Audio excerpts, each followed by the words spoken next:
नमस्कार, मी प्रीती. आवाज इंडिया मराठीमध्ये आपल्या सर्वांचं स्वागत आहे.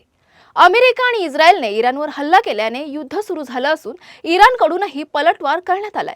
इराणने अमेरिकेच्या अनेक लष्करी तळांवर हल्ले केलेत, तर इस्रायलच्या 4 मोठ्या शहरावरही क्षेपणास्त्र हल्ले झालेत. या युद्धाचा फटका संपूर्ण जगावर आणि विशेषतः भारतावरही बसण्याची शक्यता आहे.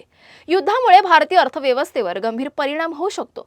भारताच्या तेलाची सुमारे 85% गरज आयातीवर अवलंबून आहे. जर युद्धामुळे कच्च्या तेलाचा पुरवठा खंडित झाला तर तेलाच्या किमती वाढतील.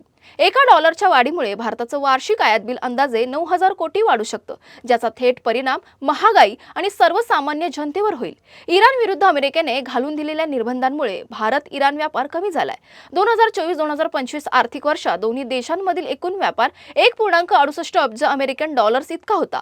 त्यापैकी भारताची निर्यात 1.24 अब्ज आणि आयात 0.44 अब्ज होती. युद्धामुळे हा व्यापार आणखी घटण्याची शक्यता आहे. जागतिक तेल उत्पादनात इराणचा वाटा 4 ते 5% आहे.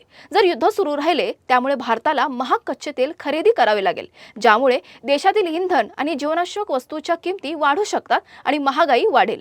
तुर्तास वेळ झाली इथेच थांबण्याची. नवीन बातम्या बघण्यासाठी पाहत रहा आवाज इंडिया मराठी, शोध सत्याचा.